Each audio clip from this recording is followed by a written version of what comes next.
right. And we're here. Hi, everybody. Welcome to the big show. It's Bruce here, traveling with Bruce. Welcome all to the program. Trying to get me in there, get my sign in there, get my logo in there, get my T-shirt logo. It's not easy.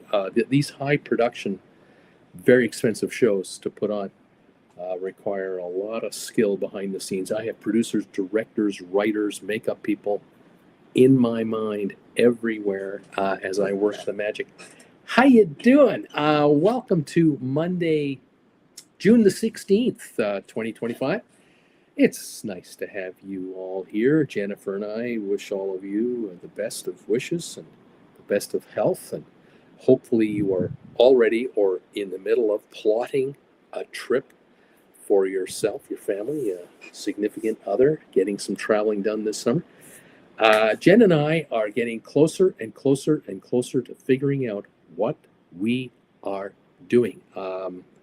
As I may have mentioned to you last week in passing, there's a 2-for-1 going on right now. There's a sort of a around the world trip for me being plotted, and a European segment being put together for Jen, where we're going to meet in Europe somewhere, and then we're going to get together in Zermatt, Switzerland with our daughter and her boyfriend and catch up with them for a few days, and then off we go, and eventually we work our way back to Calgary, Alberta, Canada. However, for Jen and I, there are now the possibility of 2 cruises that might happen this summer, both in Europe, and we're now working that over quite a bit. I'm doing quite a bit of homework right now to try to make that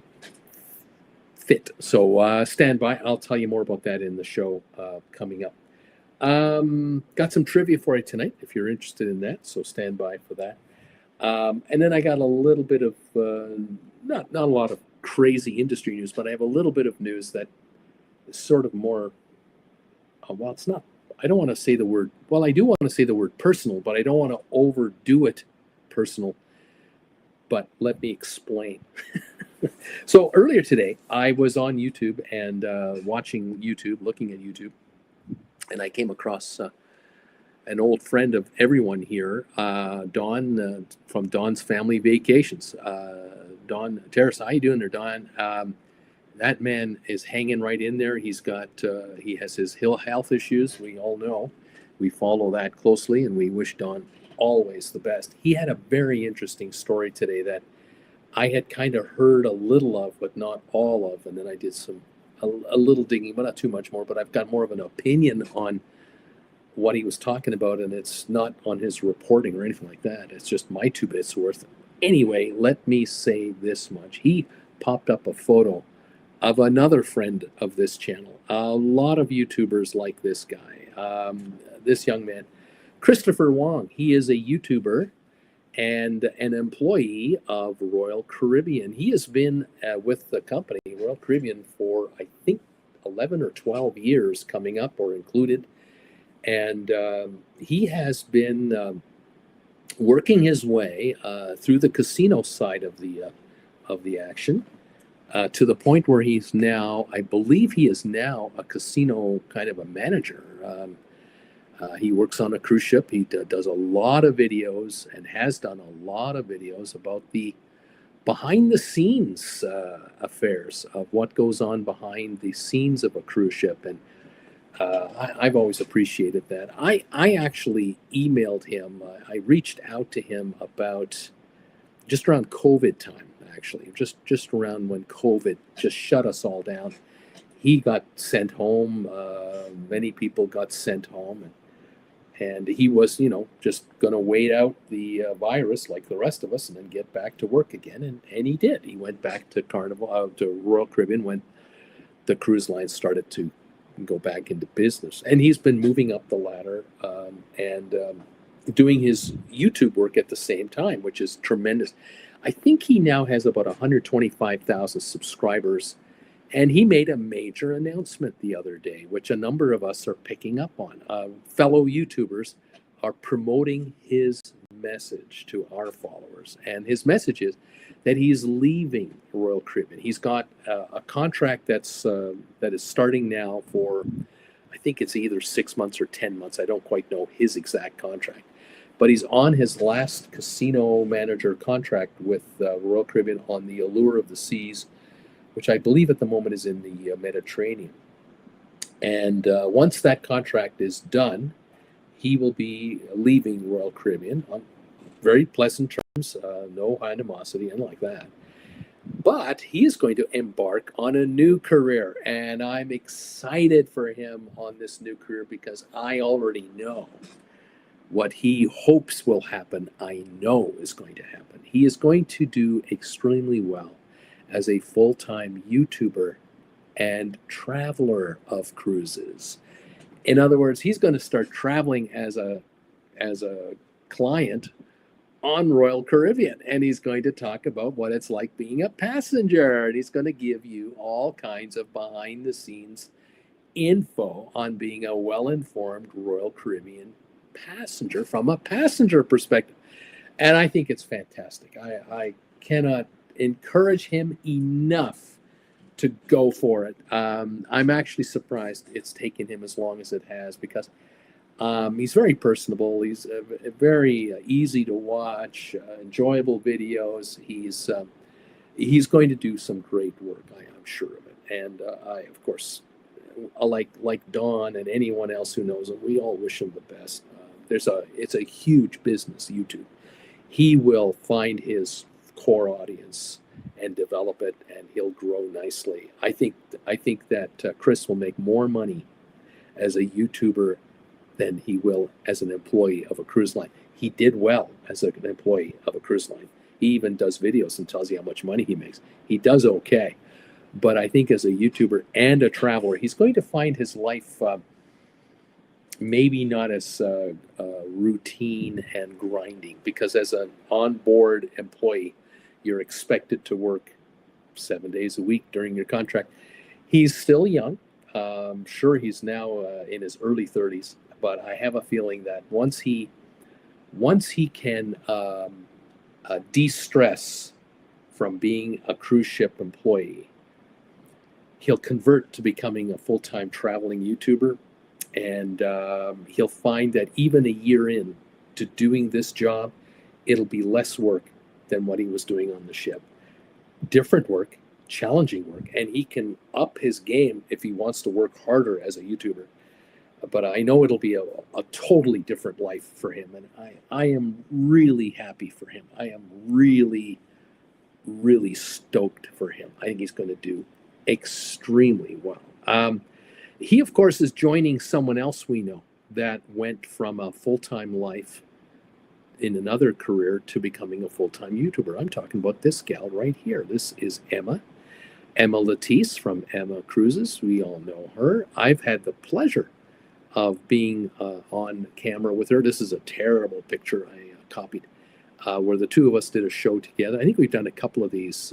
Haven't done these for quite a while. This is a far better quality photo. Emma was in the insurance business, and she was doing that and YouTube and Instagram and Facebook and TikTok. I'm sure she's doing all social media.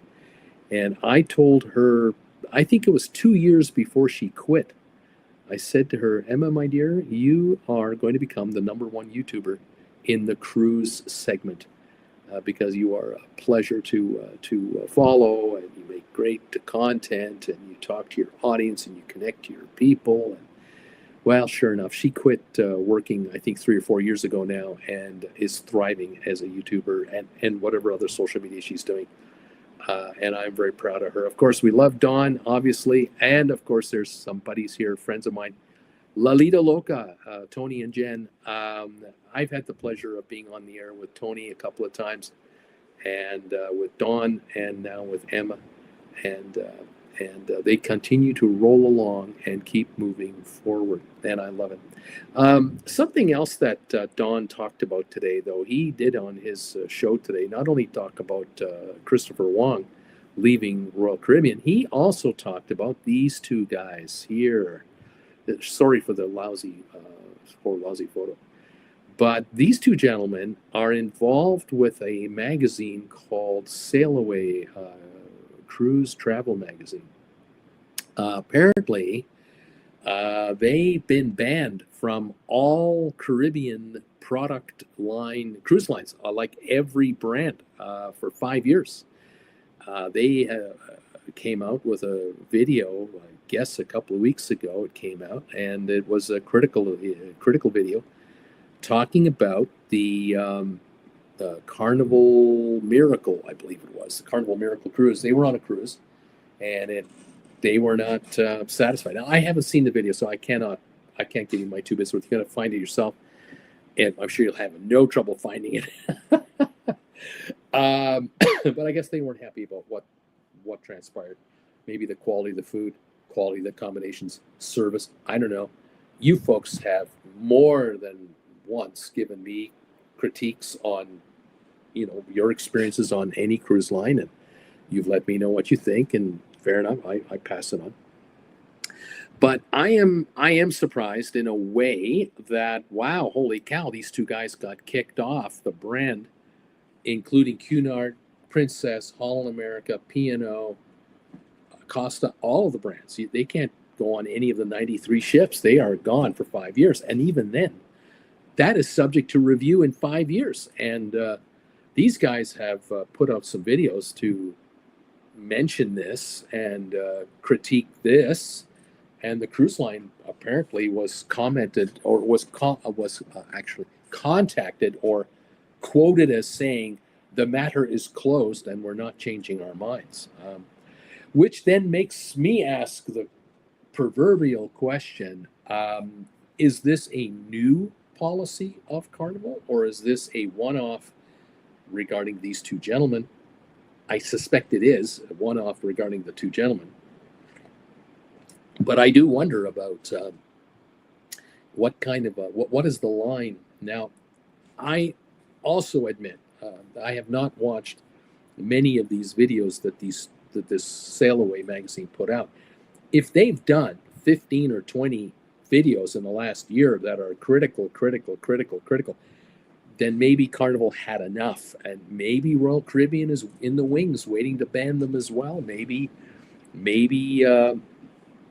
MSC will ban them. Norwegian, I don't know. But I am finding it rather interesting. So now, for all of the other YouTubers out there, of which I am one, the question is, what is acceptable regarding covering a cruise? I mean, an opinion is an opinion. If you advertise on your YouTube channel that I went on a cruise on a cruise ship, and this is my opinion of how it went, I think it's fair game to say whatever you want. However, if you're slanderous and if you're attacking and really going overboard on stuff, then maybe you're crossing a line of taste. And these are not private businesses in that they're private companies. They're publicly traded companies, but they are private enterprises. They have the right to ban anyone they want.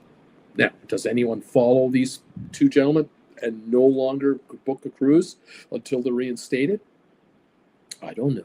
I don't know if that's in the cards or not. But anyway, I brought that up today, and I just wanted to say hi to friends out there who have followed my channel for years and years. Obviously, this channel is a lot quieter than it used to be when I first started this channel in 2017. This is now June the 16th. I'm celebrating right now probably the 5th year of my stock market channel's existence. And in August 17th, I think it is, I will be celebrating 8 years on this channel. And this channel is about to become a lot more active. I will be traveling quite extensively, starting at the beginning of August. And one of my goals in life is to circle the globe, and I'm going to circle the globe, and it's going to be from August until the end of October of this year, and I'm taking you with me, and so I'm kind of looking forward to it. I have never done this before on this channel. I've never traveled in this way and taking you with me. So I'm quite excited about it. Slowly but surely putting an itinerary, game plan, overall thing together. And then the Jennifer and I connection with a couple of cruises. There'll be videos about that. And away we go. We get back at the end of October, and 2 months later, first week of January, Jen and I are flying to Australia. That's our intent, is to head down under for January, February, and a part of March. So there'll be videos about that coming. And then I'll let you know because travel is now going to become a bigger part of my existence. To places I've not been before. This is kind of the new phase coming up. So we'll see what happens. Now, this brings me now to my next topic before we go into trivia. The next topic I want to talk to you about is, you may have noticed that I have a poll question going today asking if you've ever been on a river cruise. I have not been on a river cruise before. It's going to be a first for Jen and I. If we are able to pull off a river cruise that we're kind of scheming right now, we're looking to pull one off in September of this year in Europe. It'll be our first, and hopefully more to come. At the moment, I've asked you to want to participate in that poll question. Please do. 16 of you have decided to answer that question. I made it a multiple choice. I have been on blank number of river cruises. 0, 75%. So 12 of 16 saying I've never been on a river cruise. 1 to 3 cruises, 12% of you. 6 to 4, nobody. And over 6 river cruises, 12% have been on. That looks like maybe an answer rate of maybe 2 of you. So 2 of you have been on river cruises, 1 to 3, 2 of you, 6 or more, and the rest none. And the votes are slowly trickling in, and I thank you for participating in that question. Thumbs ups, 18 are in the house. Thank you for 18 thumbs up. Now, for Jen and I, we are scheming a cruise. And so to do that, I have been looking at available dates of cruises, because now that I know that Jen and I are going to be in Europe at a certain time frame to meet up with our daughter for another certain time frame, there's a window now that has popped up. And all of a sudden, this window is now being studied very closely. And I'm now trying to determine, can we do a river cruise in this window of time when we get there to Europe, before we go to Zermatt? Can we do it? And then there's another window of time after the Zermatt get together with our daughter and her boyfriend, where we might do and want to do, are thinking of doing, a Mediterranean cruise. Because our mentality is river cruise September, Mediterranean cruise October.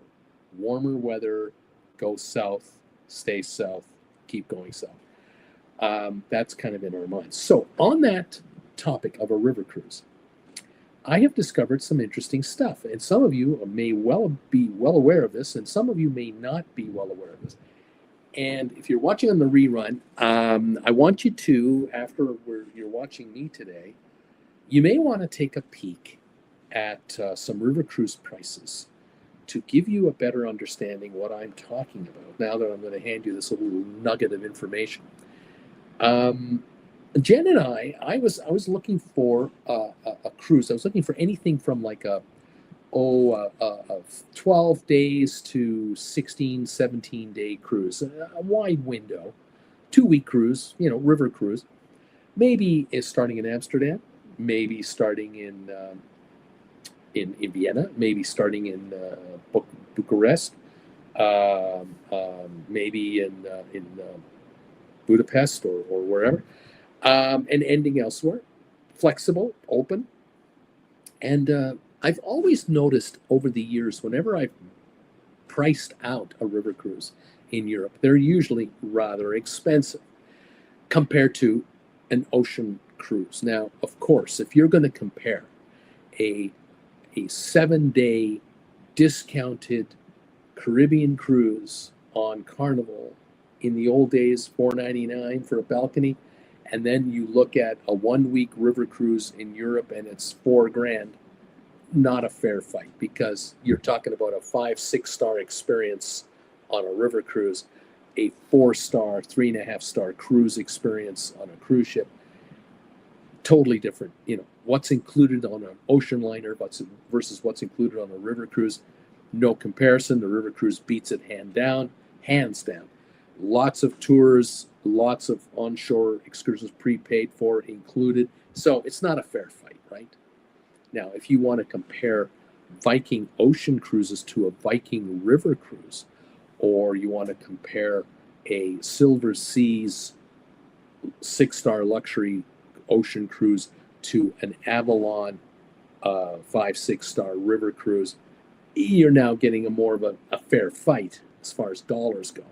But one thing that I've noticed in the last little while, because I've only just started doing this work now for about a week and a half, 2 weeks, is I'm beginning to find an interesting little pattern out there. And that is these cruise companies are promoting something like 15-day cruises, for example, and they want to highlight how many cities you're going to visit in that time frame.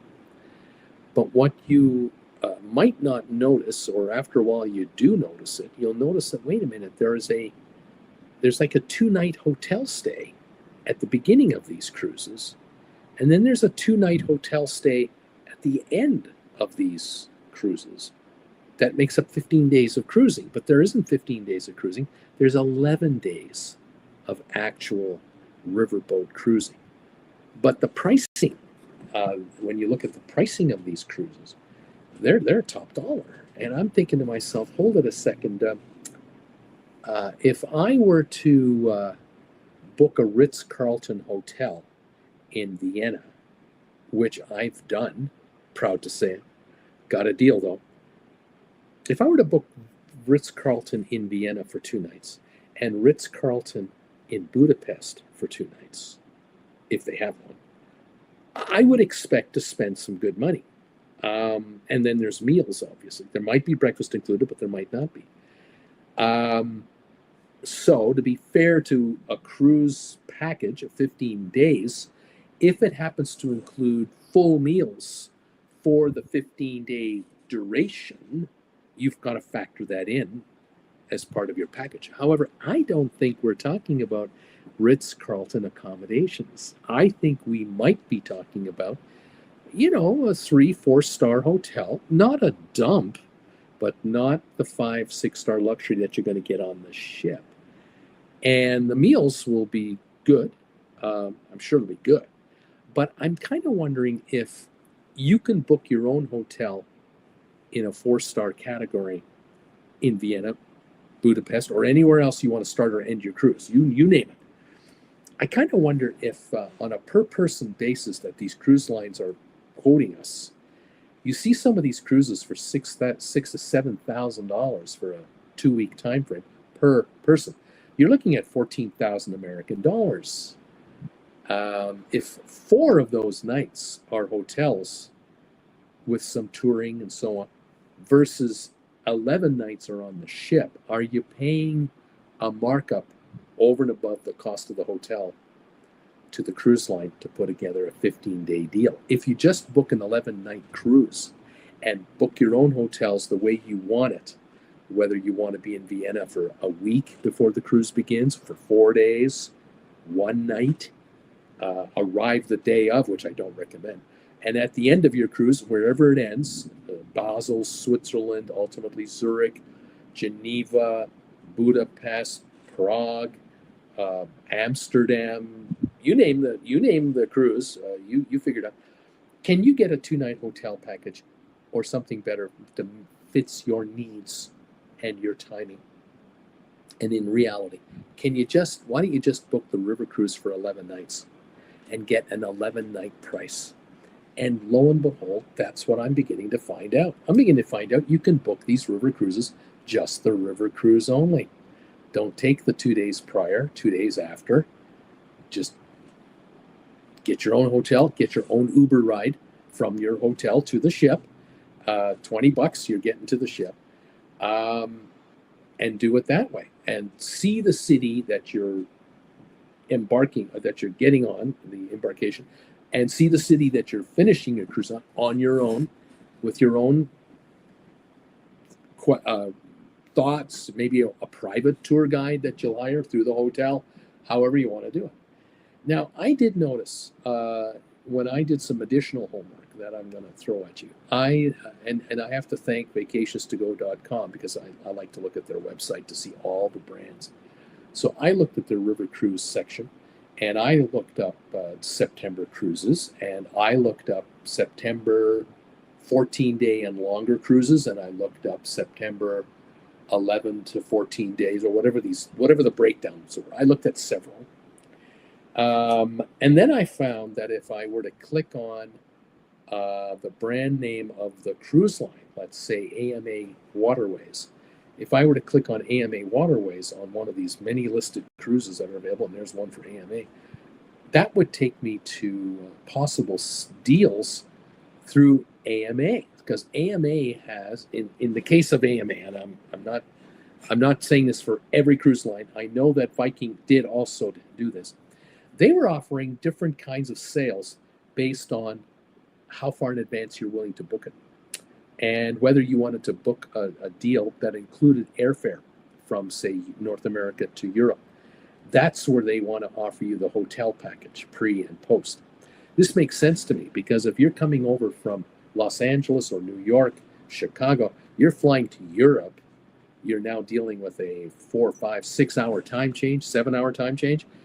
You're going to need a couple of days to acclimatize yourself to the time change. Even 2 days won't be enough, but it'll give you a head start.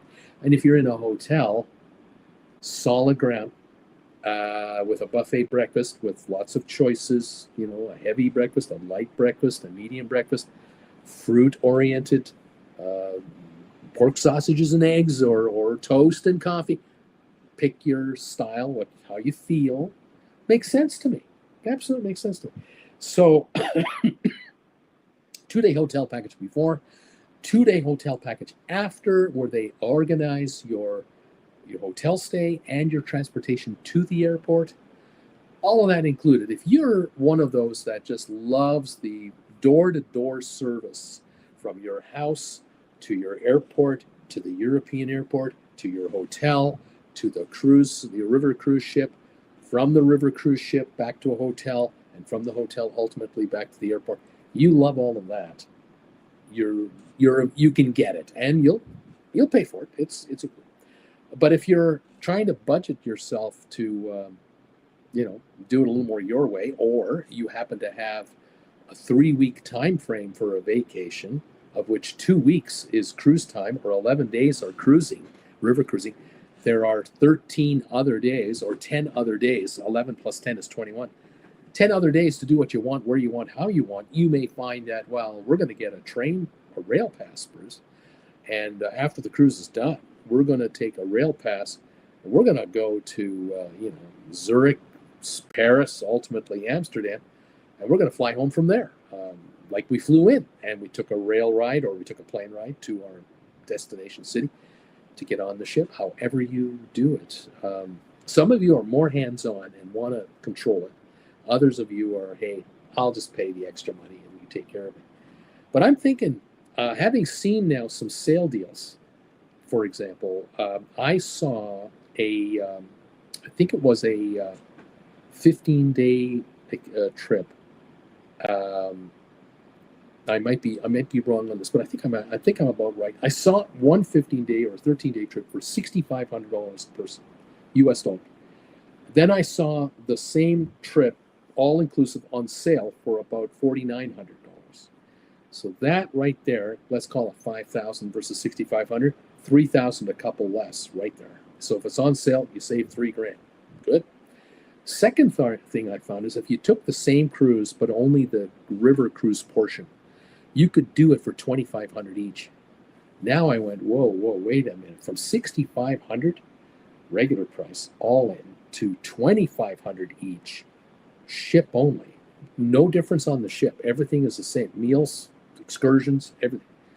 That's $4,000 a person. That is $8,000 less for this.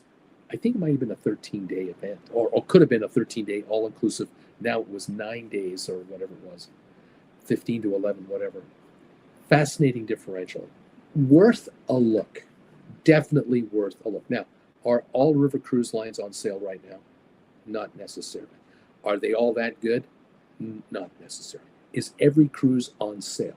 Not necessarily. So you may not find anything you're looking for. You might find, oh, this sounds exciting, I'm going to go shopping. And an hour later, you're just not finding anything. Now, maybe, just maybe, what you should do is contact a travel agent.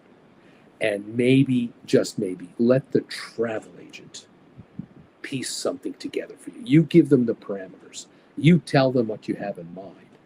And now you let your travel agent see what they can come up with. They may come back to you and say, I found the deal of deals that includes return airfare. It includes hotel stays.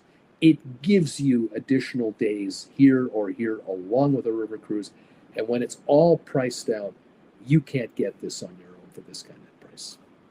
And that's service that you want to pay for with a smile. In any event, Jen and I are now looking at all the options and possibilities. And we can afford to do a $6,500 cruise, but I would rather pay $2,500 each and book the rest myself.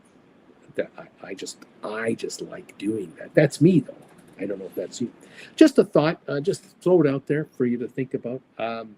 It's one of those things where there might be a cruise in your mind that you have in your mind that you may have thought is never affordable, but could actually now possibly be affordable under certain circumstances. And so do not be afraid to look for sales. You may find that Avalon River Cruising or Viking River Cruises or AMA or Gate One or any of the others that are out there, Scenic and you name them, they may have on their own websites deals of deals that we're not aware of. On the other hand, it might be better for you to do a general Google search or simply go with a travel agent. Some of you are Costco members.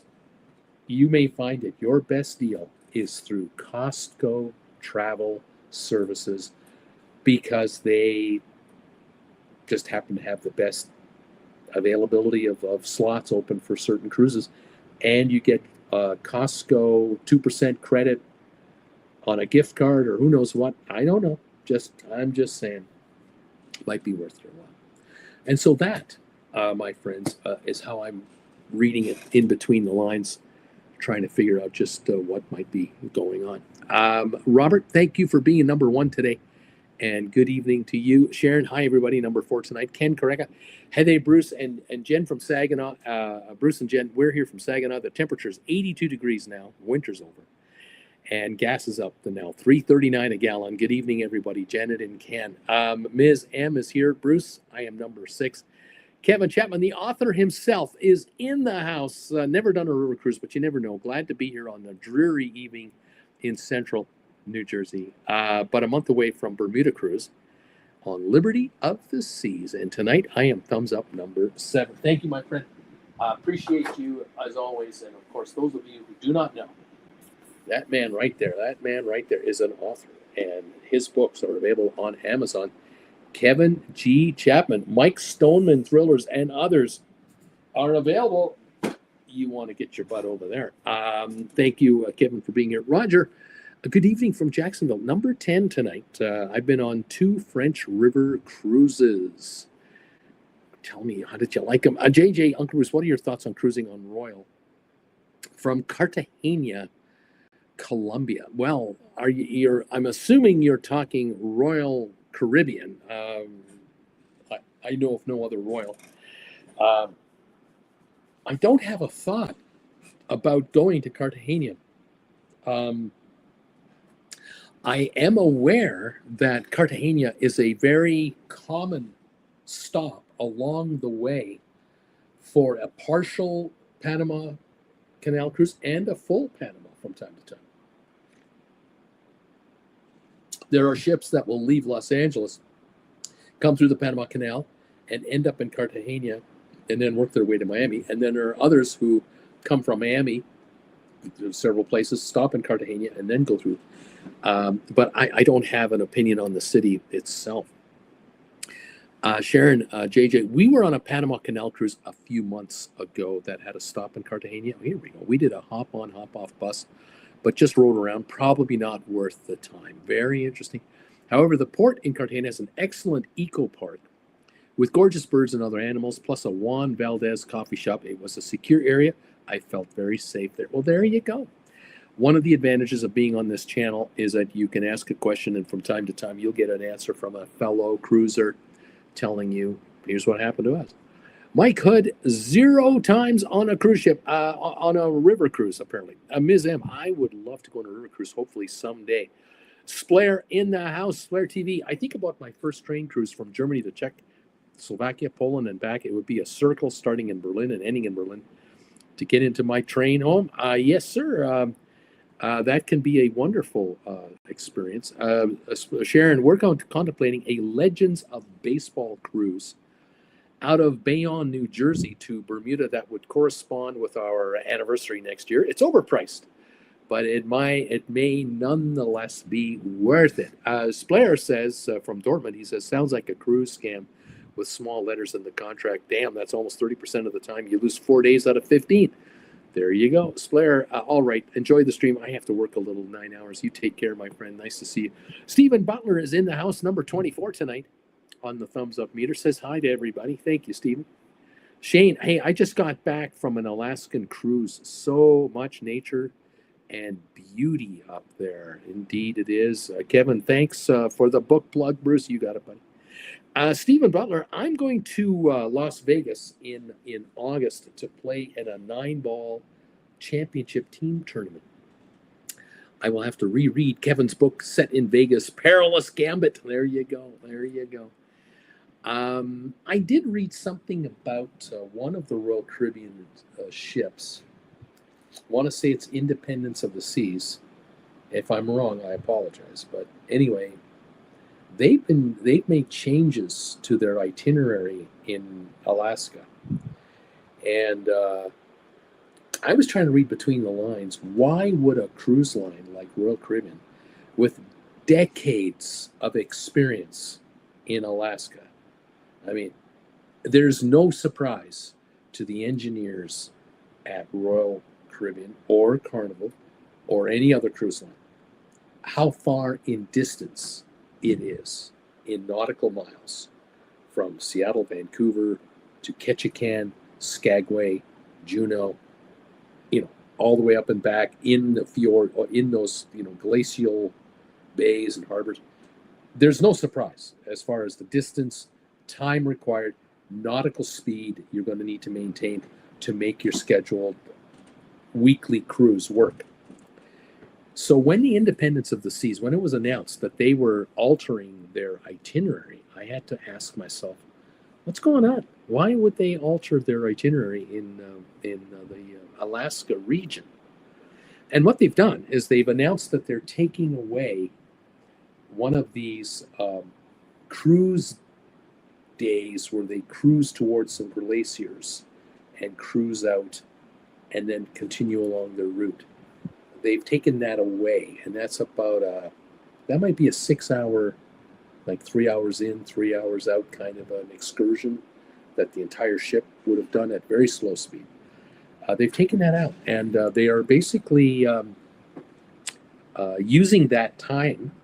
And apparently one of their stops, they've taken a half an hour away from one of their stops to basically sail at speed to complete their journey on time.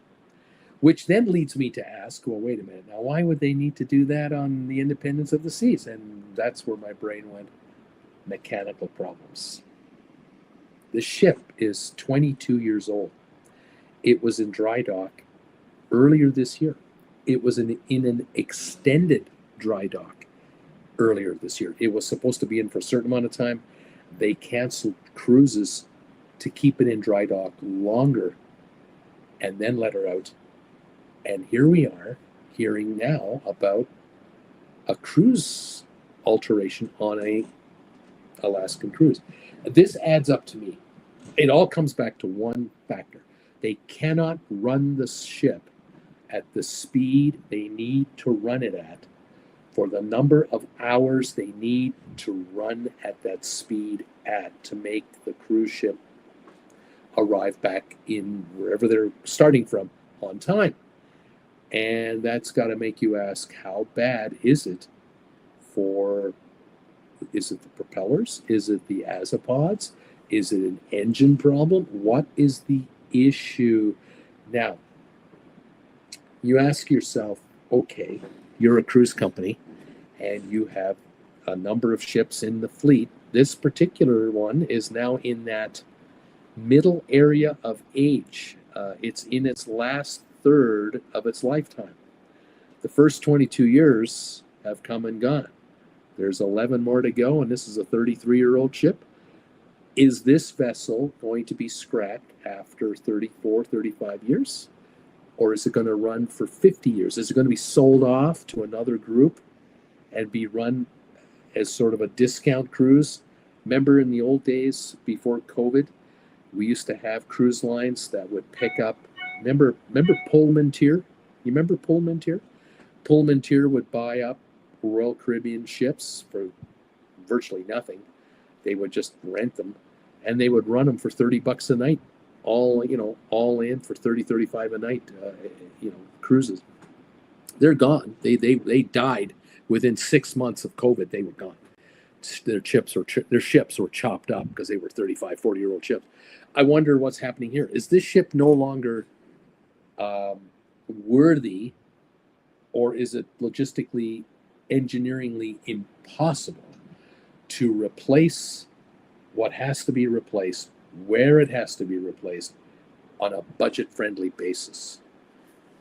Would it cost Royal Caribbean $500 million or $300 million or $200 million to repair, replace whatever the issue is with the power plant? And they'll never get it back in the next 10, 12 years. They'll never get that money out. And so they're going to run it more gently now and run at a lower speed overall, and yet get this series of cruises in. And is it possible that this ship will not go to Alaska next year? Is this the last year? And next year, for the summertime, this ship will do far shorter sailings out of Miami to Coco Key, to maybe Labadee, that kind of thing. I don't know. No one's going to tell you at Royal Caribbean. They're not going to tell you that. But remember, these publicly traded companies are under unbearable pressure to keep making more money every year. Every quarter, they have to have better results to keep the Wall Street backers and bankers happy. Because Royal Caribbean is carrying tens and tens and tens of billions of dollars in debt, not only for having kept the cruise line open during COVID, keep it alive, but they had to take delivery of new ships right after COVID was over, even though some were delayed. Ships have come out and they're on order for additional ships. So this cash flow has to keep happening, and they're to the point now where they cannot even be 100 million off the mark anymore. They have to be dead accurate with their accounting. And I wonder if this is what it is. I'm just a thought. I'm just a guy wondering if that's what it is. Anyway, there you go. Sharon, Stephen Butler, the thing that could get my wife to agree to a St. Laurent Seaway cruise is stopping in Quebec City.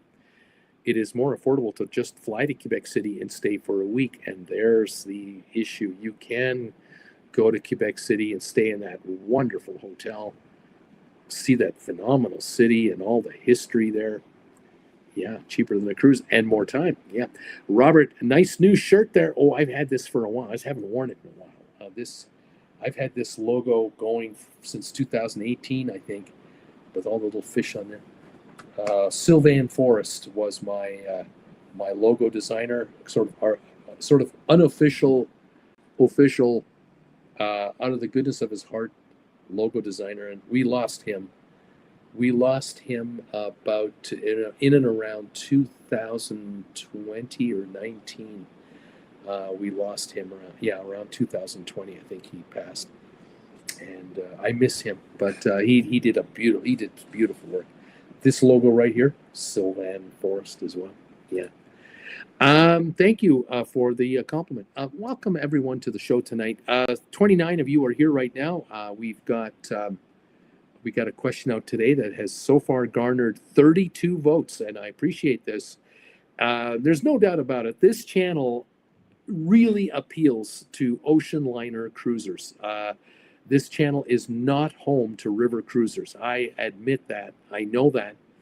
And so I see that 82% of you who have answered my question of the day, how many river cruises have you taken? 82% said none. I've never been on a river cruise, Uncle Bruce. 1 to 3 cruises, 12% of you. No one has been between 4 and 6 cruises, river cruises, and 6 or more. I think we only have 2 people who've said yes to that. It equals 6% at this point. But hey, give us a shot. Answer the question if you can, and let us know your thoughts. I know that river cruising is a specialty niche area. By the way, 28 thumbs ups tonight. Thank you very much for that. River cruising is a niche area, and I am fascinated by the fact that you can go on different style cruise ships, river cruise ships. Like this picture right here. This is the Viking. That's a Viking river cruise right there. Here are some other ships in other areas of Europe. I think this is Budapest, if I'm not mistaken. I could be wrong. That could be Vienna. Anyway, that is typically what cruise ships look like. But this one right here is a one-off. That's the Ama Magma. That is the largest river cruise ship in the world. And what makes it so unique is not how long it is, but how wide it is. It is 22 meters across. That's about 60 something feet. Apparently, it's double the width of a typical river cruise ship. It's double the width. If you see the pilot house on this ship here, kind of in the front third, and then look at the pilot house here. Look how much room there is on either side of the pilot house. This particular ship has a pickleball court, and it has a swimming pool and jacuzzi on there, where most river boats do not have those types of features. But hey, whatever cruise you like, you like. Of course, these kinds of cruises are all-inclusive type cruises. You're talking here about wine and beer and soda served at lunch and dinner for no extra charge. You're talking about coffee stations and cookies and pastries all the time. You're talking about breakfast, lunch, and dinner included. No specialty restaurants. There's nowhere to pay extra for. On the Magma, this big one right here, there are 4 restaurants on this particular ship. One at the very front here, where you can see some couches outside, and behind that glass right there at the very front, there's a restaurant right there. And then there's the main dining room and 2 other restaurants, all included in your fare. So you're not going to pay $80 for a steak or anything like that. It's all inclusive, and it's high end. Wines and beer and soda included. Excursions included. So you're going to have, say, an 11-day river cruise. You're going to have 11 days of excursions, or 10 at least. And in some cruise lines, they'll offer you 2 or 3 types of excursions for the day you choose. So it's not just we're all getting on a bus and we're all going over here. There are different kinds. And so this is a big feature among river cruisers, where ocean line cruisers, it's pick and choose, and a lot of it is a la carte. Now, if you're on a 6-star cruise line, like you're on Viking, you're on Oceania, you're on Crystal Cruises, you're on any of the high-enders, yeah, there's a lot of included features.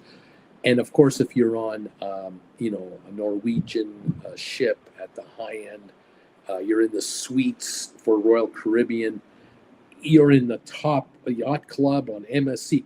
There are many perks given to you, but you're paying for them. $1,000 a night per person. You're going to get a butler. You're going to get services.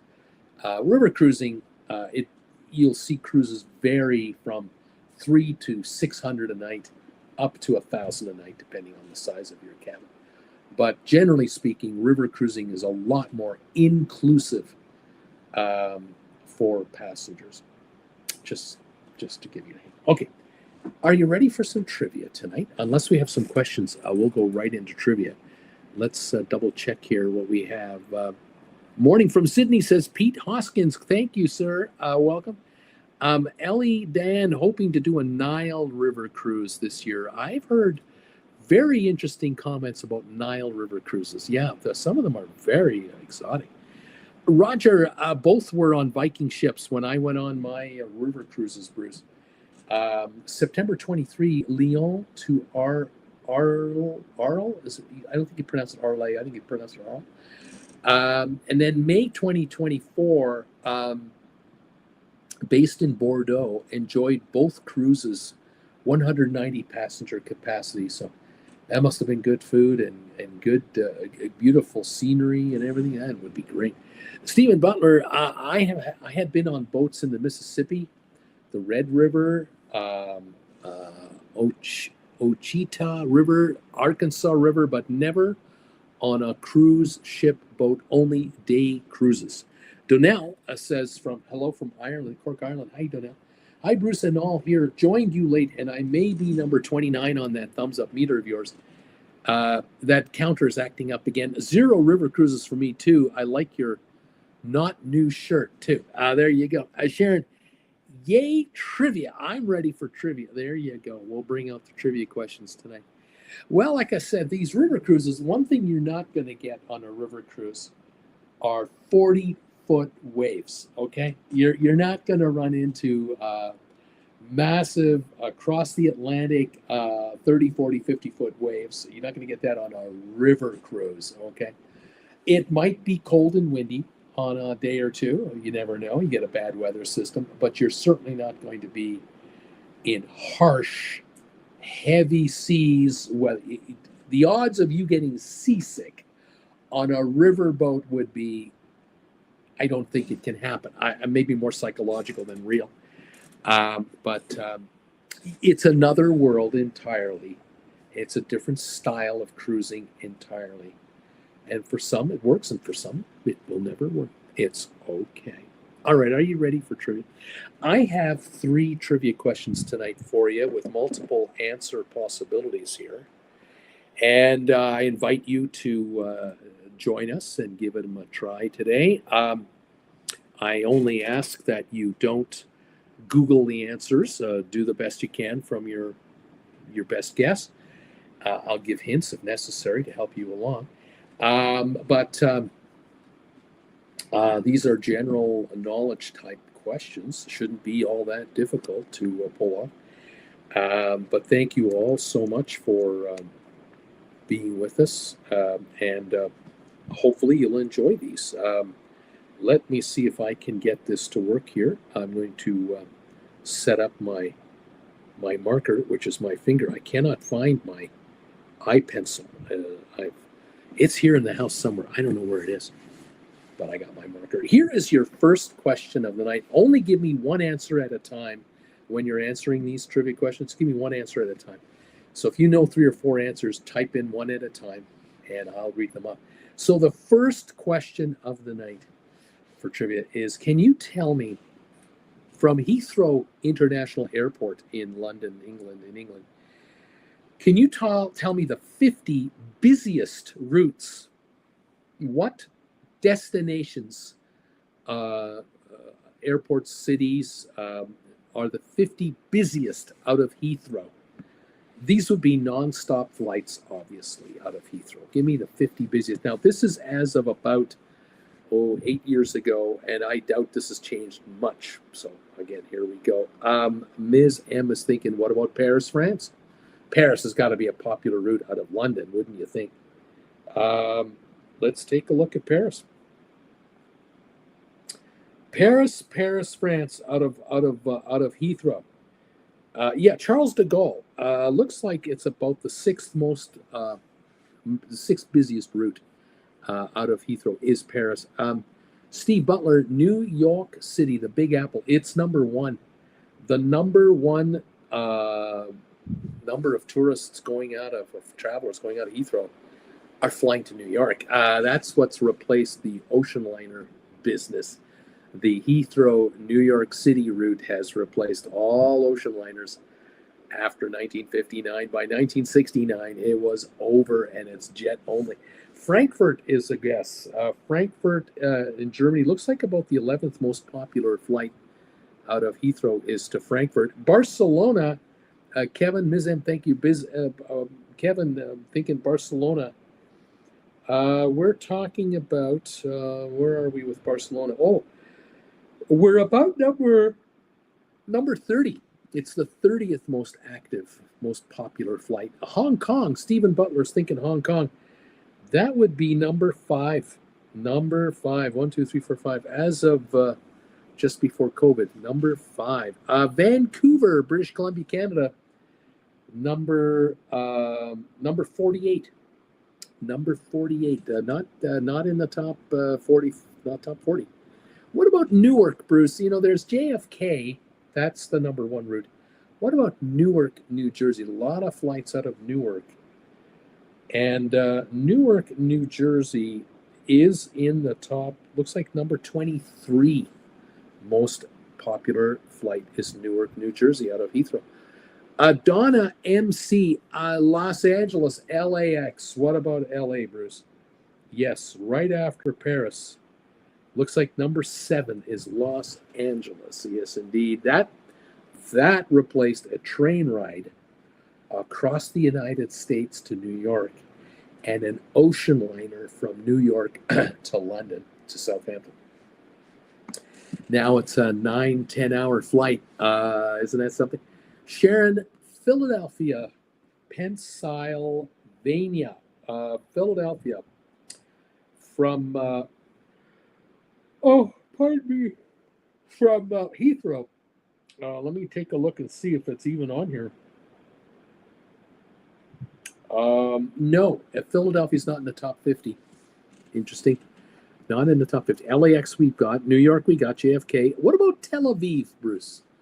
Out of Israel. Tel Aviv. Is it a popular flight out of Heathrow? We'll take a look here for Tel Aviv. Yes, looks like Tel Aviv is around 35th most active flight route. Amsterdam. Now that's just across the way, but yeah, number 3. Amsterdam, that's got to be a 30-minute flight, 40 minutes max. Yeah. What about Rome in Italia? Rome. Rome from Heathrow. Oh, pardon me. I'm looking for Rome.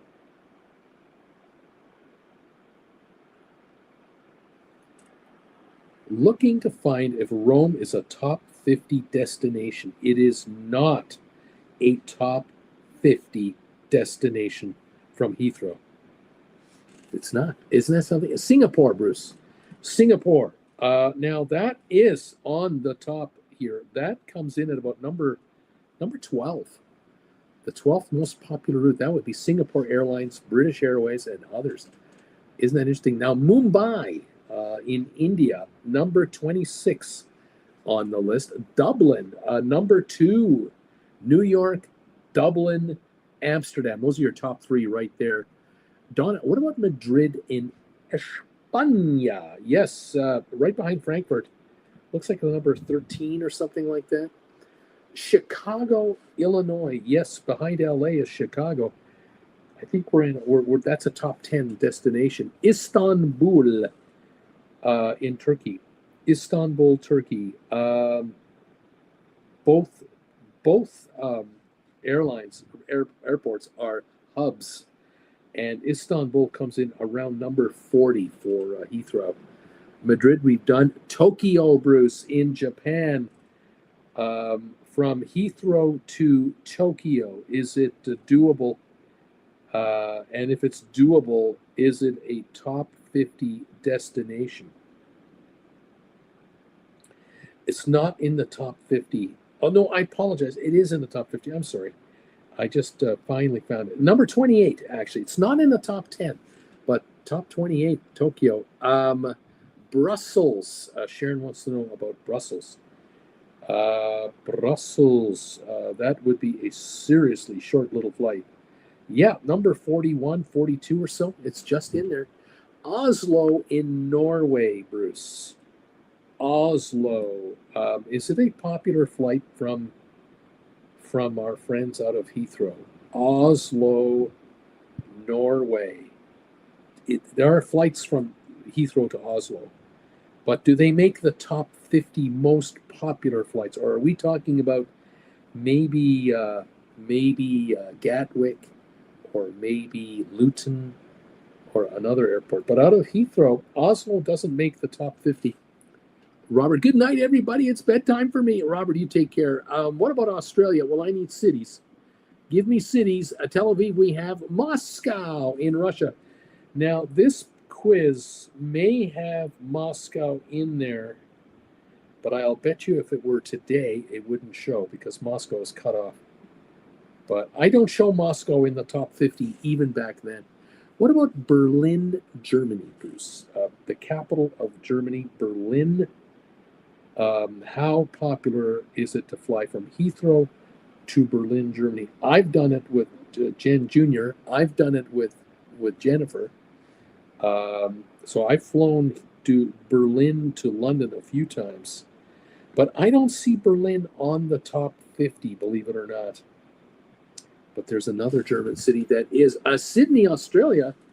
Now, there's a question. Is Sydney, Australia on this route? Yes, number 26 most popular route, Sydney, Australia. Kevin and Annie both got it. Now, Abu Dhabi, Bruce, the UAE, Abu of the Dhabi. Are we getting anywhere with Abu Dhabi? Let me take a look with that one more time. It doesn't look like Abu Dhabi, but there's another city from the Emirates that will work. Donna, Lisbon, Portugal. Lisbon. Is it a top 50? Yes, Portugal, Lisbon, Portugal. Looks like about number 28. Rome, we didn't find. Italy, there are cities, but not Rome. Toronto, Ontario, Canada. Yes, Toronto is a top 15 destination from Heathrow. Quite a few planes from Toronto. Vancouver, we've done. Johannesburg in South Africa. Yes, top 20 or so. Now, Quebec, no, that's not going to work. That's a province. I need a city. Yoha. Is that south? Is that Johannesburg? Newark, New Jersey, we've done. LAX, we've done. Amsterdam, I think we've done Amsterdam. Yes, we've done Amsterdam. Mexico City, Bruce. Mexico, are there flights? A lot of flights from Mexico. By the way, Rome. I found Rome because it isn't listed as Rome alone. It's listed as Rome Fiumicino Airport. I didn't see that part. So Rome is a top, looks like 20th most active from Heathrow. Rome counts. Now, Mexico City, hang on. Can I find Mexico City at all on any of this? It doesn't look like it. Mexico does not rank in the top 50. Florida is a state, not a city. Panama City, though. Panama City, I don't know if it'll make the top 50. Panama City, Panama. No, I don't think so. Dallas, what about Dallas, Texas? There's a lot of flights out of Texas to London all the time. Would Dallas be one of those cities that ranks for flights? I don't think so. No, I still need I still need 3 U.S. cities, but it's not Dallas. San Francisco, I think we got a winner here.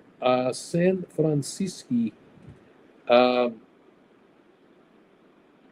let me double check that now. Yeah, it's a top 20 city, San Francisco. Now, Rio de Janeiro.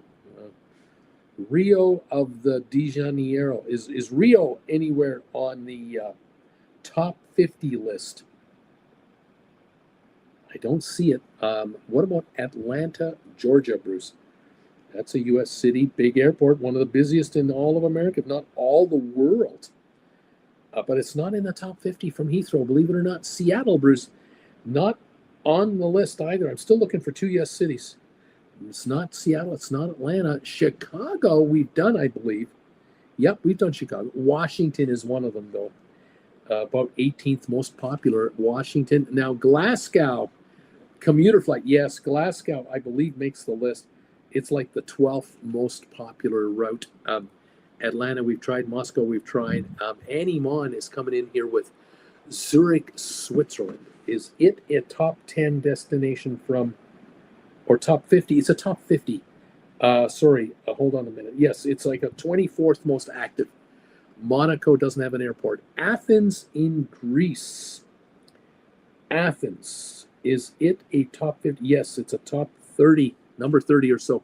Tokyo, we've done. Dubai is the United Arab Emirates favorite. It's number 4 on this list. You now have almost the entire top 10 covered here. Frankfurt, Germany, Bruce? Yes, Frankfurt, Germany is on this list. I'm pretty sure we've done it. Singapore, we've done. Hong Kong, we've done. Detroit, Michigan doesn't count. It doesn't make it. Warsaw in Poland, is it a top 50 flight to Helsinki? Warsaw, I can't find it, but I just found Oslo, Norway, number 40 on the list. Someone asked me Oslo. Munich is on the list, definitely. Munich comes in at about number 25. Montreal,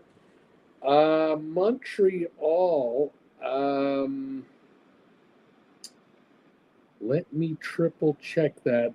Montreal is not on the list. Toronto is on the list.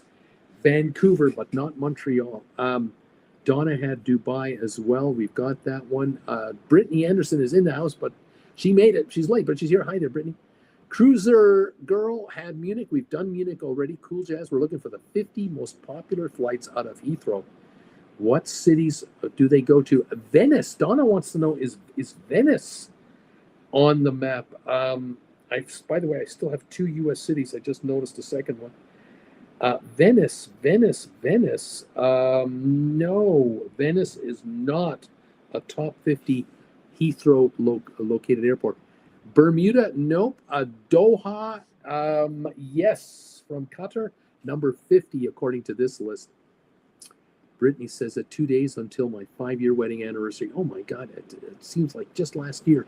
Isn't that amazing? Donna, Montreal doesn't count. Sorry, Sharon. Brittany, New Orleans, no, doesn't make it. Houston doesn't make it. But Boston does make it.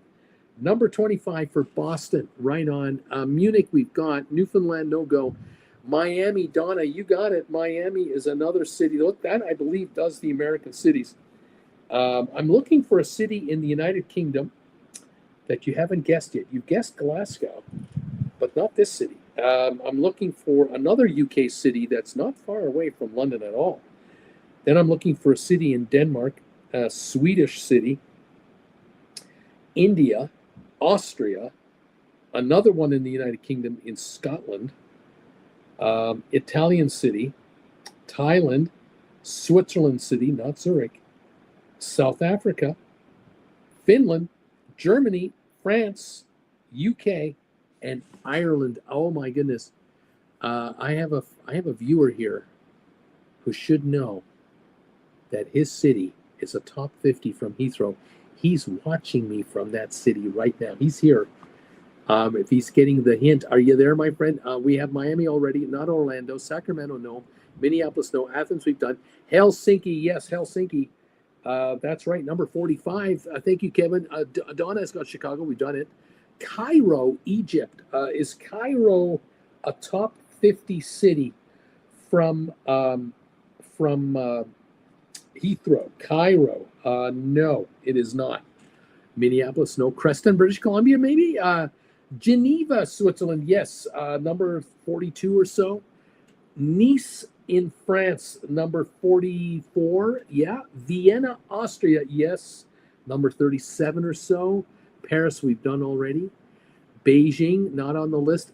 Dublin, Ireland, Bruce. Is Dublin on this list? we are looking for Dublin. Pardon me. It was number 2. We've done that a long time ago. Toronto, Orlando, Florence, no. Montenegro, no. Bristol, no. Edinburgh, yes. I think so. Hang on a sec. Yes, Edinburgh is a top 10 city from Heathrow. Edinburgh, thank you, Sharon. Liverpool, no, but near Liverpool. How about Milan, Italy? Yes, Milano is a top 50. Milan is looks like a 40th most popular. Birmingham is that one, Bruce? Birmingham in the UK. Birmingham, nope. But nearby, awfully darn close. Belfast. What about Belfast in Northern Ireland? Yes, Belfast City, number 46. Mumbai in India. We've got it already. Manchester. Hello. Yes, it is a number 20 or so, most popular. Florence, Italy. I don't think so, Sharon. No, I'm not showing Florence. Looking for a city in Denmark. Looking for a city in India. Back to in Scotland. I'm looking for a city in Scotland, not Glasgow, not Edinburgh. Thailand, South Africa, Germany, and Ireland. Yes, Edinburgh we've done. Munich we've done. Johannesburg. Copenhagen, there it is. Copenhagen is definitely in the zone. We've got Copenhagen here somewhere. Number 20, number 21. Annie and Ms. M and Donnell, I'm targeting you. Cork, Ireland is number 49 most popular route out of Heathrow. Cork, Ireland. Yes, thank you, all of you hitting Cork, Ireland. Helsinki, we've done. I think Vatican City, no. Podgorica, no. Manchester, no. Shannon, no. New Delhi, Delhi, yes. India, we'll take it. Bristol, New Delhi, Manchester, and Bombay, guess is coming in. And Aberdeen, Scotland, that's the one. Aberdeen, Scotland. That is number 30 or so, 32, most popular. The ones you didn't get for me today, not many left here. Stockholm, Sweden, unless someone said it and I missed it. Bangkok, Thailand, Cape Town, South Africa. There's Roger and Ms. M getting it right there. Dusseldorf is the last city on the list, and there you go. Not Gibraltar, though there's an airport in Gibraltar, yes, but it's not in the top 50. But there are flights, I am certain, direct to London Heathrow from Gibraltar. Oh, yes, for certain there are. There you go. Well done. That was question number 1 today. Well done, everybody. That was a good quiz, and you did very, very well. Okay, now this one for my American friends, you're gonna get a kick out of this one. So please don't be mad at me if you're not American. But it's basically a simple question. I'm looking for basically the names of the longest highways in the United States, and these are interstate highways, and they're all just numbers. Now, if you're in America, you know interstate highways in some cases. Tell me your best guess for interstates that happen to be the longest in the U.S. All right, Brittany, I saw a ship earlier today. My husband and I went over to the car dealership in Mobile earlier today, no purchase, and I saw this, the SS United States. Yes, they brought it down from Philadelphia, right? Ms. M, Route 66. Well, that used to be a big highway, but it's long been discontinued, no longer in existence. Donna is thinking I-10. Yeah, the I-10 expressway goes 2,460 miles from Santa Monica, which is the beach outside of Los Angeles, right in LA, all the way over to the beach in Jacksonville, Florida. It goes through 8 states to get there. And it's not the longest. It's 2,460 miles. Mike Hood is thinking I-75. I-75 does not rank in the top 15. It's not on my list. Sharon, Route 1 by chance? I don't know. Yes, US number 1. US 1, very good. It's Key West, Florida, the very tip of the Florida, the very bottom, all the way to Fort Kent, Maine. 14 states, all the way up the East Coast to Fort Kent, Maine. That one is 2,377 miles long, and it's the third shortest on this list. Right now, there are 2 guesses correct, and we're nowhere near the top 10 on either of them yet, but well done. I-95, Bruce, is that on this list? No, I-95 does not make it. I-40, interstate number 40, is 2,554 miles long from Barstow, California to Wilmington, North Carolina. Wow. That's going through 8 different states. Brittany, I-95, we just tried it. Donna, the I-5, the interstate number 5, does not rank as one of the longest. I-80 from Stephen Butler, yes, 2,900 miles. That is the 6th longest in America. San Francisco in the West Coast to Teaneck, New Jersey, the East Coast. 11 states, 2,900 miles long. Ms. M is thinking the I-5. We've already tried it. Stephen Butler, the I-10. We've done that one. That was on our first guesses. Santa Monica to Jacksonville. Brittany, the I-12, is it? The I-12? I don't think so. Oh, yes, you are right. Pardon me. Yes, indeed, dear. 2,483 miles long. It's about the 10th longest in America. It goes from Aberdeen, Washington to Detroit, Michigan. It's 10 states across 2,483 miles. Now, Kevin Chapman has guessed the I-90. That is 3,021 miles long. That is the 4th longest highway in America. From Seattle, Washington to Boston, Massachusetts, 13 states. Cruiser Girl, I-75. Not showing on my list. The 5, anyone, we've done the I-5. The I-75, Brittany, we've done. Kevin, the I-5 north to south, we've done it. Mike Hood, the I-90, I think we've done it. And the 95 we've done. And the I-80 is being guessed here by Cool Jazz. Hey, Cool Jazz. Number 80, have we done it? Yes, we've done the I-10 we've done. The number 1, the 12, the 80, the 90.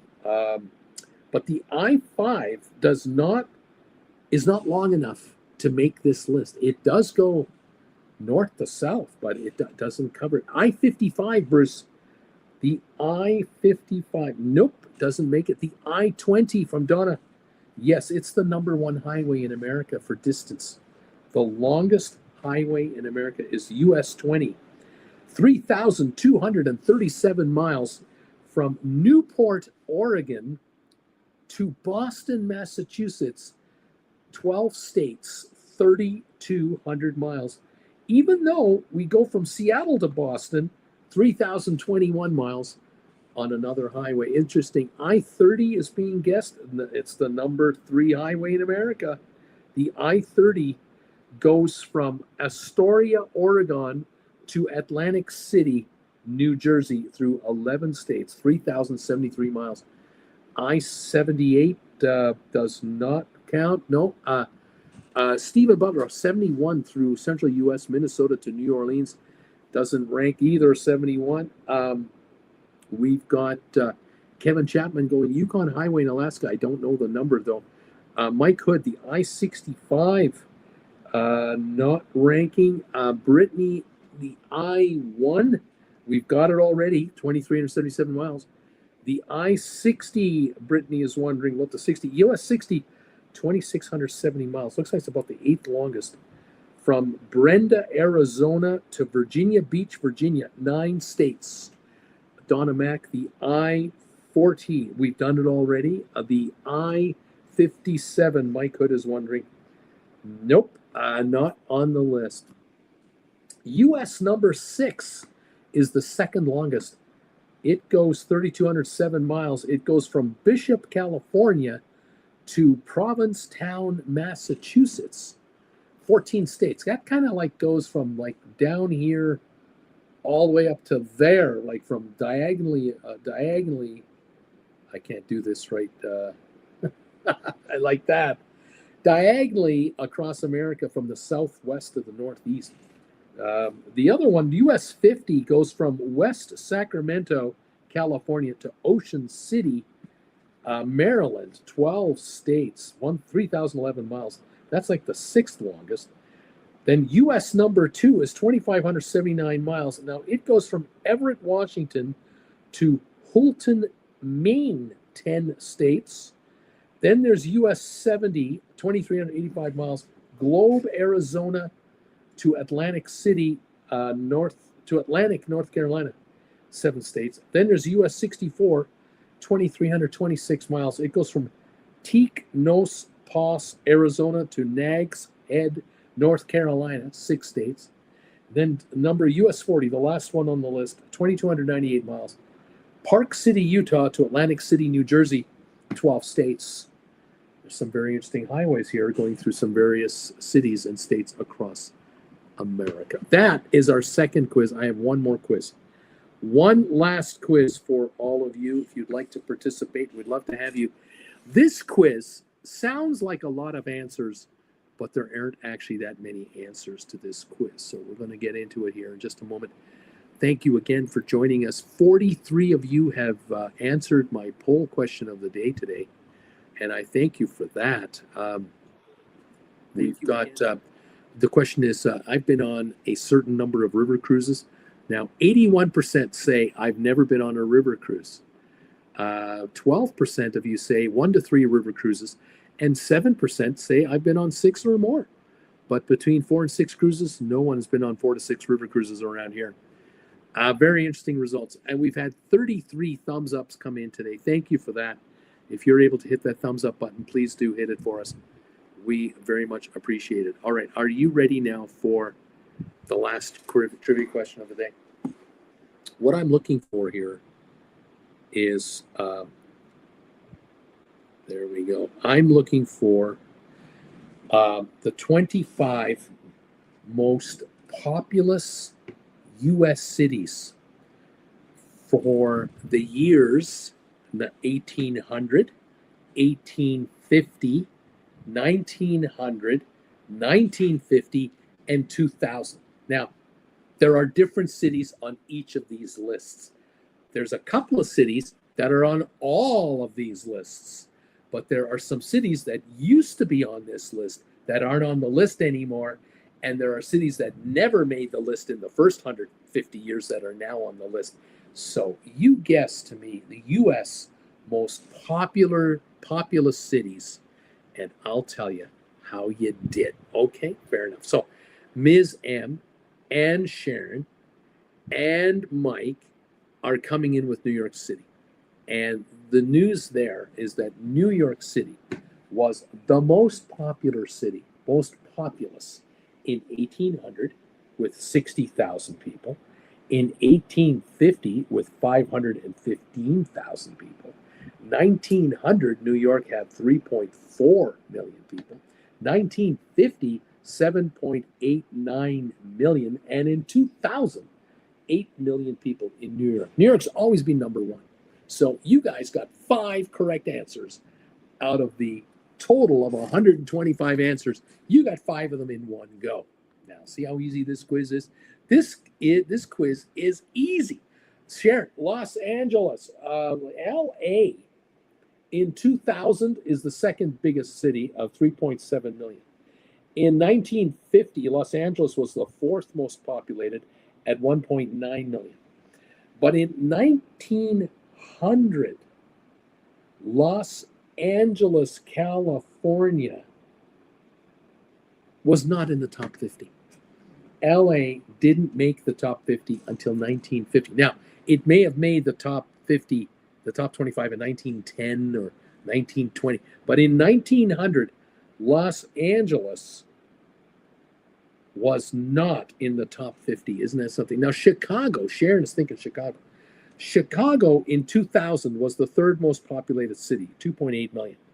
Chicago in 1950 had 3.6 million people, was number 2 in 1950. Chicago in 1900 was number 2 with 1.7 million. Chicago in 1850 was not on the list.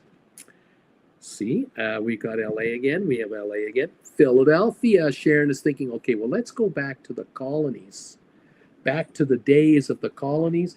Philadelphia, IOIA. Well, Philadelphia in 1800 was the second most populated city with 41,000 people, with New York at 60,000. In 1850, Philly dropped to number 4, but it moved up to 121,000 people, tripled their population, but they went down in the numbers. In 1900, Philly moved up a notch to number 3 at 1.29 million. In 1950, it was number 3 at 2 million people. But in 2000, Philadelphia dropped to number 5 at 1.5 million. They lost 900,000. They lost 500,000 people from 1950 to 2000. And so they've dropped in the rankings. Isn't that something? Now, Donna MC, Boston, Bruce. That Philly answer was good for 5, by the way. Well done. Okay, Boston in 1800 was number 4 at 24,000 people. In 1850, they had 136,000 people, number 3rd place. Boston in 1900 was in 5th place, 560,000. 1950, Boston had slumped to number 10 at 800,000, still slumping in the rankings. And in 2000, the city of Boston is number 20 at only 589,000. So it slipped as well. Interesting, but it's a 5 for 5. Boston, New York. Okay, Washington. Okay, Sharon. Washington in 1800. Okay, Washington in 1800 was not on the list of the top 50 American cities. But in 1850, Washington, D.C. was number 18 with 40,000 people. In 1900, Washington moved up to 278,000 people, 15th place, moved up 5 notches. In 1950, Washington was number 9 at 802,000, just eking out Boston for 9th place. And in 2000, Washington is number 21 with 572,000 people. Decline. Now, Mike Hood has Dallas listed. Dallas in 2000 was number 8 with 1.18 million. In 1950, Dallas was number 22 at 430,000 people. 1900, Dallas was not in the top 50 at all. Detroit, cool jazz. Detroit City, Bruce. Okay. In 2000, Detroit was number 10 at 951,000. In 1950, Detroit was number 5 at 1.89 million. It was a million more in 1950. 1900, Detroit City was number 13 at 285,000. And in 1850, Detroit was not on the list at all. Interesting history for Detroit. Atlanta, Georgia. Atlanta. Looking at 1800, Atlanta did not make the list. In 1850, Atlanta was not on the list. In 1900, Atlanta was not on the list. And in 1950, Atlanta was not on the list. And in 2000,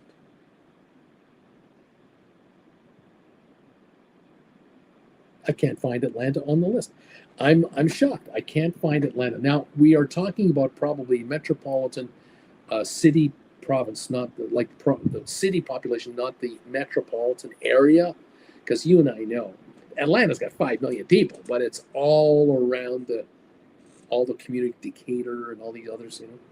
So Atlanta doesn't make it on the list in any of the years that I'm looking on here at all. All right, Miami, city of Miami. In the year 2000, Miami isn't on the list. In 1950, Miami is not on the list. 1900, Miami is not on the list. Doesn't look like Miami ever made the top 50 actual city population. Is that something? Okay, we got Chicago's here. St. Louis, Bruce. That is a city that's had a history in the top 50 for sure. Well, let's take a look at St. Louis. Can we find St. Louis? How far back can we find St. Louis? St. Louis, Missouri was number 8 in America in 1850 with 77,000 people. That was in 1850. In 1800, St. Louis didn't rank in the top 50. In 1900, St. Louis moved up to number 4 in America, 575,000, from 77,000 to 575 by 1900. Ship and rail, the heart of America on the Mississippi.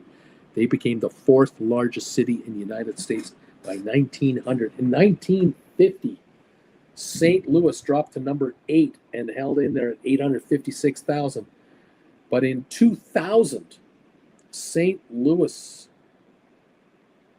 is off the list. It's not in the top 50 anymore. And that's something. Boston, we've done. San Francisco, we have not done San Francisco. Let's take a look at San Francisco. In 2000, number 13 at 776,000.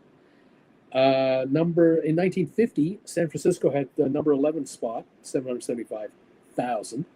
In 1900, San Francisco was number 9 at 342,000.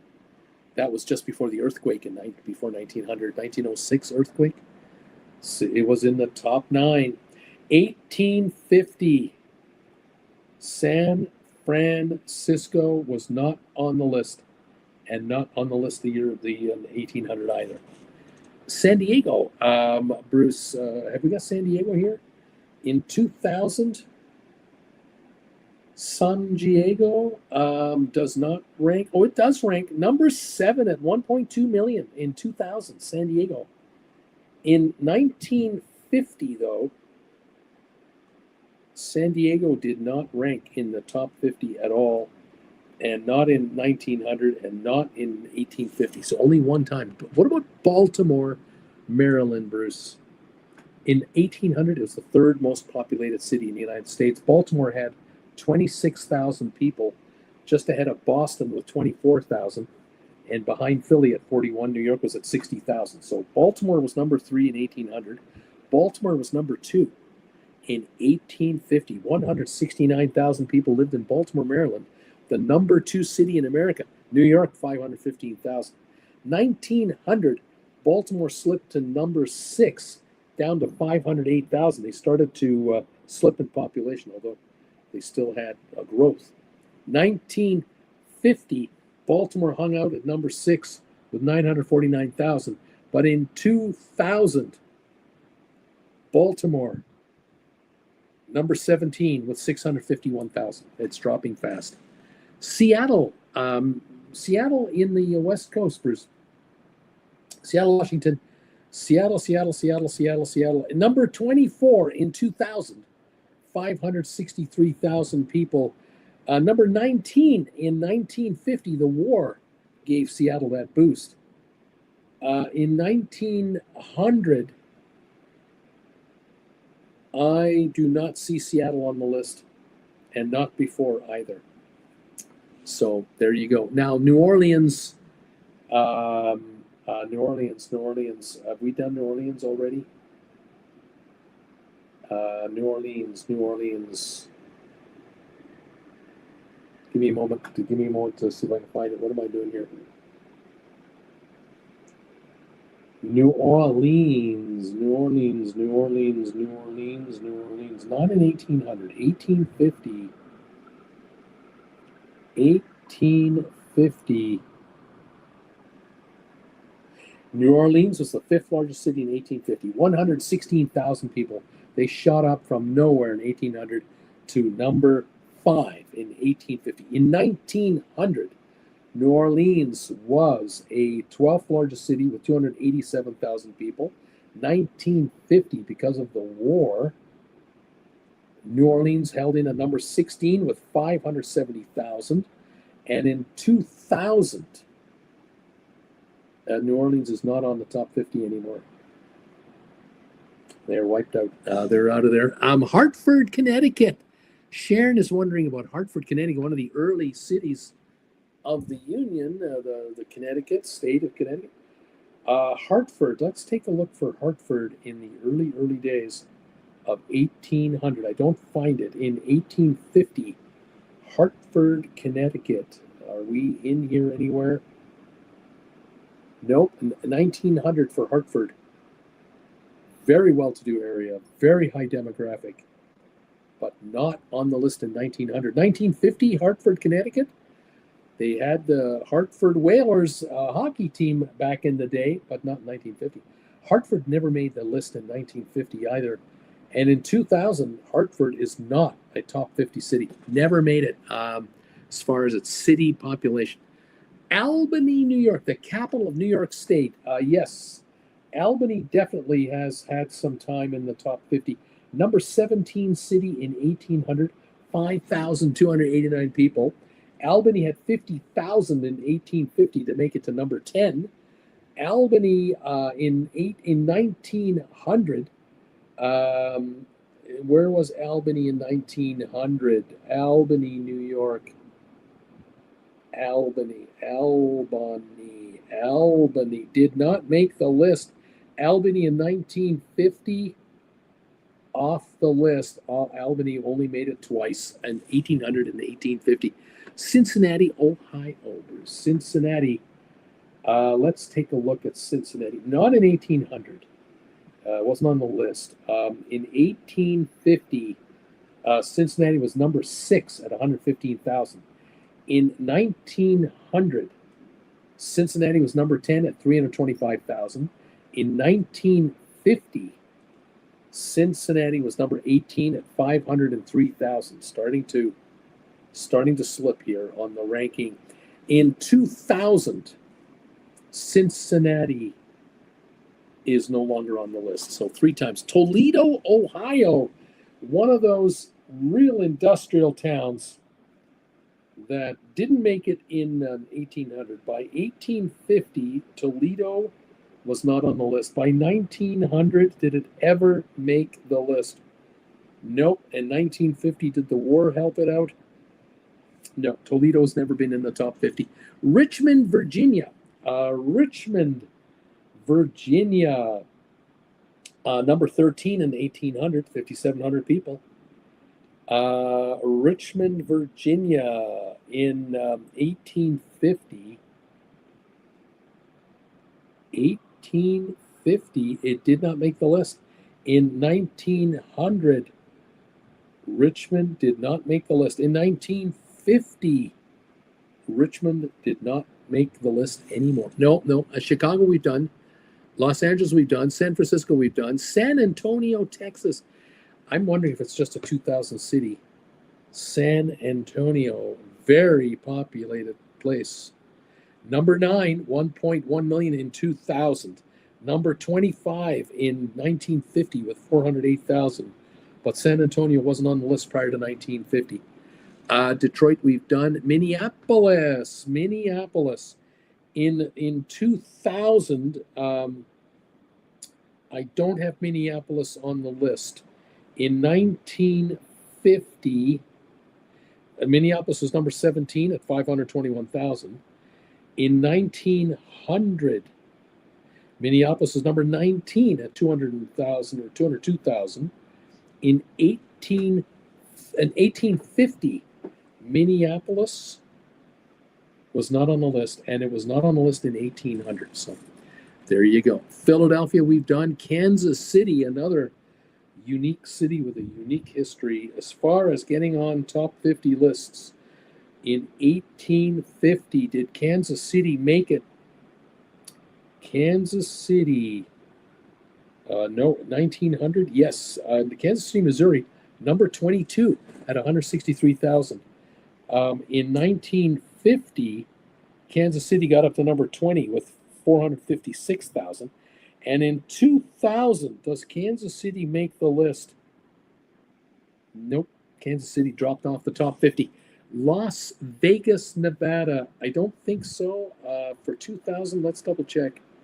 Did they sneak into 2000? No, they have not snuck in there. Orlando, for 2000 would be the only hope. No. What about Dallas? We've done Dallas, haven't we? And we've done the city of, but not the metropolitan area. We can't find it. Memphis, Tennessee, Bruce. I think we have a winner here on Memphis. Let me just double check, though. Memphis, obviously during the heyday of the Mississippi River, Memphis may have ranked somewhere. Memphis. I'm trying to find it for 1900 right now. No, I can't find Memphis. Nope. And in 2000 even. Oh, I do find it in 2000. Number 18. 650,000. It's a growing city, but only in 2000 did it rank up there. Nashville, Bruce, another growing city. Very much a growing city. Nashville, number 22 in 2000. Nashville in 1950 did not make it. In 1900, Nashville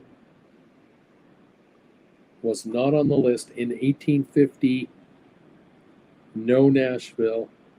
And in 1800, no Nashville. So just one time.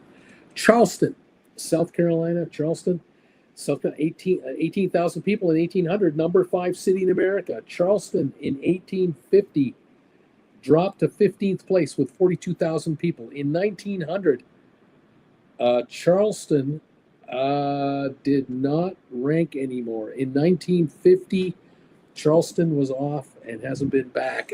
Houston, Texas. Now, Houston is an interesting place because I would think Houston would have made the list in 2000. Number 4 in America, 1.9 million in 2000. Houston in 1950 was number 14, 596,000. Houston in 1900 does not show on the top 50. And in 1850, Houston, Texas does not show on the list. Baltimore we've done. Pittsburgh, PA.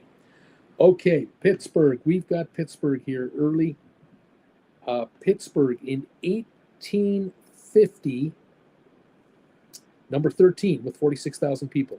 In 1900, the steel business, number 11 in America, 321,000. In 1950, during the war, just around the war years, Pittsburgh was number 12 at 676,000. In 2000, Pittsburgh is off the list. Boston, we've done. Milwaukee. Milwaukee is definitely on some of these lists from early on American history. Milwaukee. Let's check Milwaukee. In 1900, number 14 at 285,000 people. Milwaukee was not on the list in 1850, but in 1900 they were. 1950, Milwaukee was number 13 at 637,000 people. And for 2000, Milwaukee is still number 19 at 896,000. Austin, Texas, Bruce. Growing city like crazy. Austin is number 16 in 2000, 656,000 people. Austin in 1950, though, did not rank in the top 50, and it certainly wasn't on the list prior to that either. So there you go. Atlanta, we've done. Donnell, good night, all. Have a safe week. Back here next Monday. Enjoy the show. Thank you, buddy. Cleveland, Ohio. Yes, Cleveland, Ohio was certainly on some of these lists. Let's take a quick peek here. Cleveland, Ohio, on the Great Lakes. In 1900, Cleveland was number 7, 391,000 people. In 1850, however, Cleveland didn't even make the map, but they were number 7 in 1900. In 1950, Cleveland was number 7 again at 914,000. And in the year 2000, Cleveland is off the list. Amazing. Ms. M, South Carolina is not a city. Providence, Rhode Island, Bruce. Providence, Rhode Island was number 9 in 1800. Providence, Rhode Island, number 17 in 1850 with 41,000. In 1900, it was number 20 with 175,000. And then it fell off the map after that. Seattle, we've done. Columbia, South Carolina. Columbia, South Carolina. Nothing in 1800. Columbia.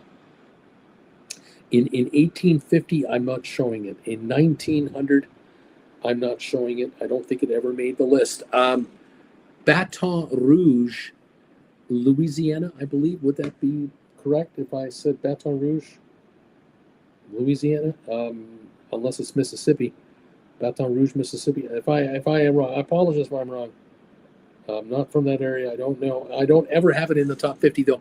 Atlanta, we've done. Denver made the top list in 2000 at number 25, 553,000. In 1950, Denver had 415,000. It was number 24.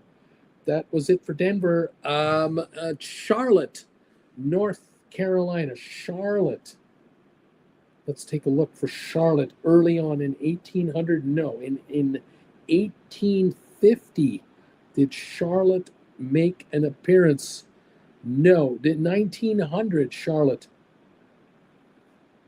No. In 1950, did Charlotte make an appearance? No. In 2000, no, it's not showing. By the way, New York City, number 1 all the time, right? Just so we don't mislead you, in 1850, Brooklyn was 96,000 people, number 7 in America. It's now part of New York. Brooklyn in 1900 may have already been incorporated into New York City. So there was no more Brooklyn anymore. And in 1800, Brooklyn did not register as a city. Now, other cities to merge into other cities. For Philadelphia, we have Northern Liberties from the 1800, Southwark, Pennsylvania from 1800. Let's see, were there any others in 1800 that merged into Philadelphia? Because these take a bunch of cities off the list. 1850, Philly had 121,000 in 1850. Spring Garden was Philadelphia eventually, 58,000 more. Northern Liberties had 47,000. That put Philly over 300,000 people, those two right there. So that's interesting. Southwark, Pennsylvania, another Philadelphia suburb, took a bunch of cities out of here. So that moved Philly up into number 3, number 2, and so on. Okay, everybody? Thank you. Hartford, Connecticut, we've done. Omaha, Nebraska. Don't ever see Omaha on this list. Buffalo, I have, though. Buffalo. Buffalo in 1900 was number 8 at 352,000 people. Buffalo was number 16 in 1850, but Buffalo did not rank in 1800. In 1950, Buffalo was number 15 at 580,000, and in 2000, Buffalo is no longer on the list. Natchez, Cool Jazz wondering about a town, city, Natchez. I'm looking for Natchez here in 1800, just by chance. No, in 1850, no. So I'm not seeing Natchez anywhere here. Baton Rouge, we've tried. Denver, we've done. Madison, Wisconsin. Madison, Wisconsin. Let's take a look at the 1850 neighborhood. Nothing in 1800. No. 1900 for Madison, Wisconsin.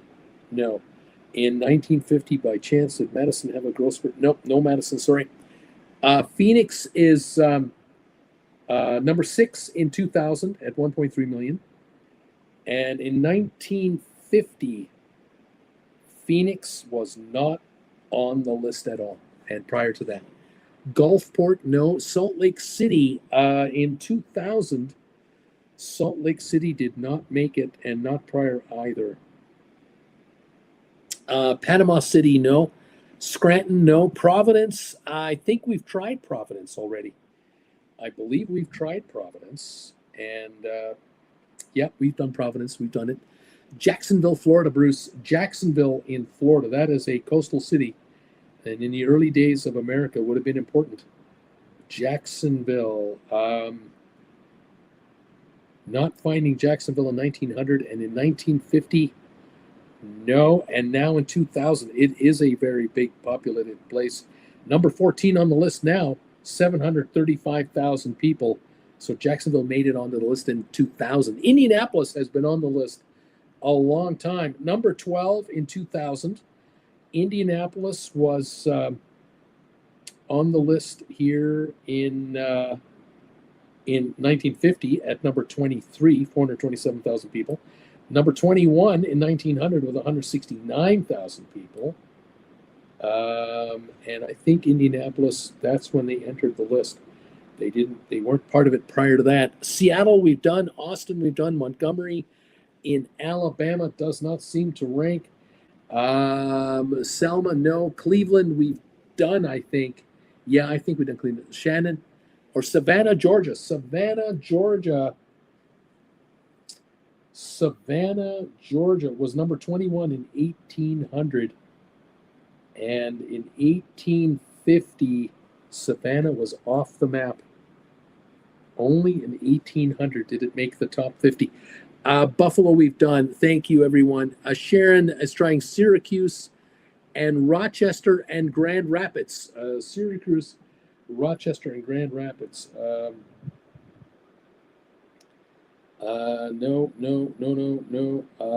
Nothing in 1800. Rochester, yeah, that made the list in 1850, number 21. And in 1900, Rochester was number 24, was hanging in there. And that was it. There you go on all of those. Montpelier, no. Salem, no. Forgive me. AM says Ms. M. Mike Hood, Savannah, we've done. And Mobile, Alabama. Sharon, as they say in Hamilton, New York City is the greatest city in the world. And Kevin is thinking Lexington, Kentucky. Lexington definitely made some lists. Lexington was here, I think so. Hang on a second. I'm just triple checking for Lexington. I might be confusing Lexington with somebody else. Hang on a second here. Oh, excuse me, everybody. No, I'm confusing it with Louisville. Louisville, Kentucky was number 14 in 1850. Louisville was number 18 in 1900, 204,000. But Louisville fell off the map after that, never to be seen again. Some of the other cities I have here, just to kind of speed this up, some of you might have guessed these. San Jose, California. Columbus, these are 2,000-year entries. Columbus, Ohio. El Paso, Texas. In 1950, we were still looking for Newark, New Jersey. That was the only city left. From 1900, St. Paul, Minnesota, Jersey City, New Jersey, Newark, New Jersey. And in 1850, the 12th most populated city was Kensington, Pennsylvania. That could be part of Philly for all I know. In 1850, we had Newark, New Jersey, Lowell, Massachusetts, and Williamsburg, New York. And in 1800, some of the towns you never got and you would never get, but some of you may have guessed these. Salem, Massachusetts, number 8. Norfolk, Virginia, number 10. I think we've guessed it. Newport, Rhode Island, number 11. Newburyport, Massachusetts, 5,900 people, number 12. Nantucket was number 14. Portsmouth, New Hampshire was number 15. Gloucester, Massachusetts was number 16. Schenectady, New York was number 17. Marblehead, Massachusetts, number 19. New London, Connecticut was number 20. Alexandria, District of Columbia, that was D.C., was number 22. Middleborough, Massachusetts, number 23. New Bedford, Massachusetts, number 24. And Lancaster, Pennsylvania was number 25 in 1850. Those were the last of the cities to make this entire list come through. 125 total, probably 70 actual. You did incredibly well tonight.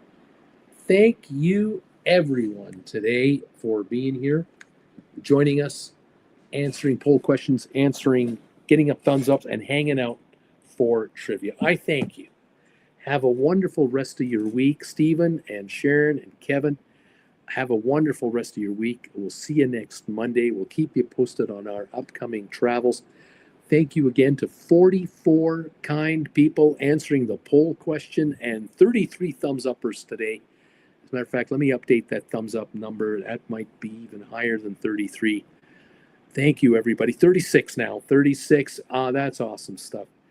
82% of you have never been on a river cruise. 11% answering this question have been on 1 to 3 cruises.